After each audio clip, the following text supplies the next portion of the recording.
শুভ রথযাত্রা আমার সকল বন্ধুদের। গতকাল ছিল রথযাত্রা, আর রথযাত্রাতে ঘুরতে বেরোবো না সেটা কি কখনো হয়? তাই জন্য আমি, আমার বোন, প্রীতি, ছোট্ট আদিরা আর ক্ষীরোদ মিলে সবাই আমরা বেরিয়ে গিয়েছিলাম ঘুরু ঘুরু করতে। এই সামনেই আমাদের রথের মেলা ছিল, তাই সেখানেই চলে গিয়েছিলাম রথের মেলা দেখতে। রাস্তায় যেতে যেতেই প্রথমেই পেয়ে গেলাম আমার প্রভু জগন্নাথের দর্শন। যাচ্ছিলাম তাকে দর্শন করতে, কিন্তু ভগবান আমাকে যখন রাস্তাতে দর্শন দিয়ে দিল, তাহলে আর মন্দির গিয়ে কী করব?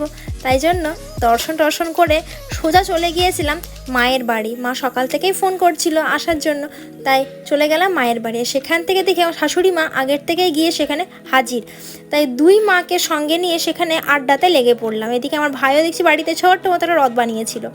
রথযাত্রায় আমরা আরও কি করলাম, কি খেলাম, কোথায় ঘুরলাম সব দেখাবো।